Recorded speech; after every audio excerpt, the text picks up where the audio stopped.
So hello everyone, আমি শামীম আর তোমাদের সবাইকে স্বাগতম শামীম পিজন লফটে। তো আমি একটু পায়রাগুলোকে নিয়ে টেনশনে আছি। কারণ হচ্ছে, তোমাদেরকে আমি কিছুদিন আগেই জানিয়েছিলাম যে আমি পায়রাগুলো নিয়ে টেনশনে আসার মেন কারণ যেটা, আমি তোমাদেরকে বলেছিলাম যে আমি কিছুদিন ঘুরতে যাব তো সুন্দরবন।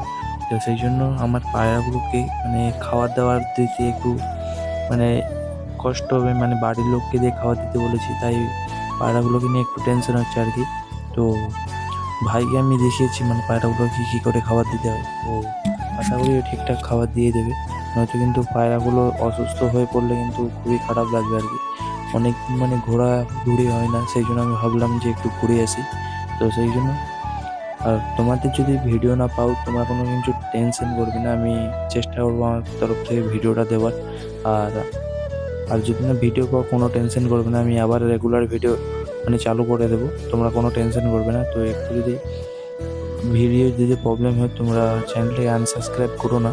তো আমি কিছুদিন দেখছি যে আমার চ্যানেলটি অনেকজনই আনসাবস্ক্রাইব করে দিয়েছে, কারণটা আমি বুঝতে পারছি না, মানে জ্বলছে না কোন কারণে আমি বুঝতে পারছি না। তো যাই হোক, তো এখন আমি পায়রার লফটে এসেছি, আর আজকে পায়রার লফটে আসতে অনেকটাই দেরি হয়ে গেছে, কারণ আজকে ছিল শুক্রবার।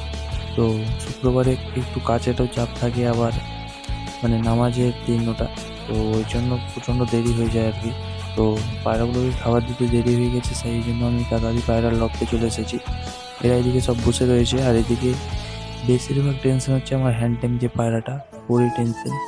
কারণ হচ্ছে ওকে মানে খাওয়াতে আমি ছাড়া ও আর কারোর হাতে খায় না। তো এইটা নিয়ে আমার একটু টেনশন হচ্ছে, মানে ও যদি না খায় তখন কিন্তু অনেকটাই মানে শরীর শুকিয়ে যাবে আর কি। মানে পায়রাটাও কিন্তু মানে চিনে নিজের মালিককে, লোকের হাতে কিন্তু খেতে চায় না, তোমরা সেটা সবাই জানো।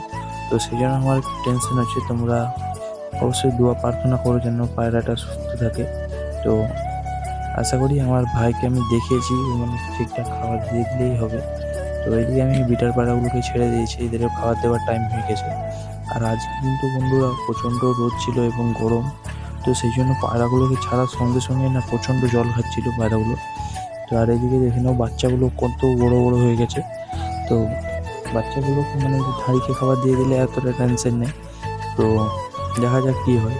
তো এদিকে এদেরকে বলতে না বলতে আমি ছেড়েও দিয়েছি, এদেরকে খাবার দেবো। আর তোর প্রচণ্ড টেনশন হচ্ছে রে আমার।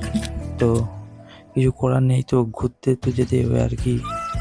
তো যাই হোক, পায়রাগুলোকে ছেড়ে দিয়েছি, এদেরকে খাবার দিতে হবে। তো বেশি না দেরি করে এদেরকে আমি খাবারটা দিয়ে দেবো।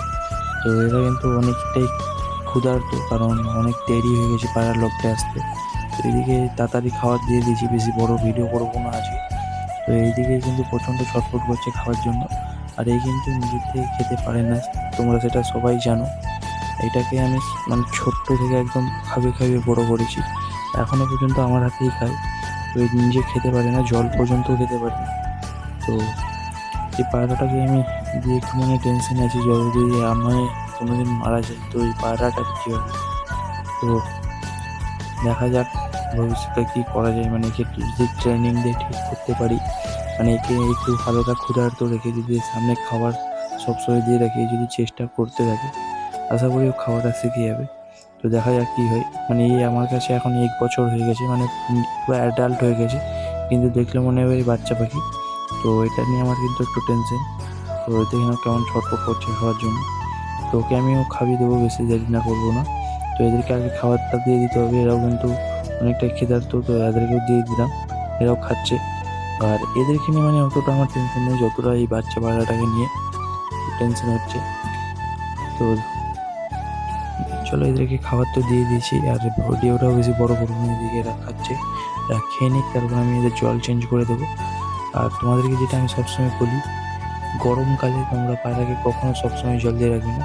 শীতে দিয়ে রাখলে কোনো প্রবলেম নেই, তো তোমরা গরমকালে কখনো দিয়ে রাখো না। তো এদের জলটা আমি চেঞ্জ করে দিয়েছি, এরা খাচ্ছে, খেয়ে নিক, খেয়ে দিয়ে জল খাবে, তো সেই জন্য জলটা চেঞ্জ করে দিই।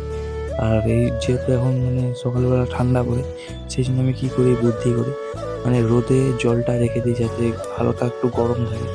তো এইটা দিলে কিন্তু পায়রার খাবারও ভালো হজম হয়, এবং পায়রার যদি জলে কোনো ব্যাকটেরিয়া থাকে ওটাও কিন্তু মারা যায় গরমের তাপে। তো ওটা কিন্তু অনেকটাই ভালো। তো এদিকে প্রায় খাওয়া শেষ, আর এদিকে দেখলাম বলেছিলাম না বাচ্চা পায়রাটা মানে আস্তে আস্তে ব্লক থেকে নেমে যাবে। দেখলাম যে নিজের থেকেই নেমে এসে যেন জল খাচ্ছে। আর ও কিন্তু জানে না যে কতটা পরিমাণ জল খেতে, মানে ও খেতেই আছে খেতেই আছে। দেখতে পাচ্ছ পিছনে। তো এভাবে খাওয়া শিখে গেলে আর কি আমারই ভালো, মানে এদেরকে পিছনে আর কোনো খাটতে হবে না। এদিকে এদেরও খাবার প্রায় শেষের দিকে। ভিডিওটা আর বেশি বড় করবো না, তো দেখা হচ্ছে নেক্সট ভিডিওতে।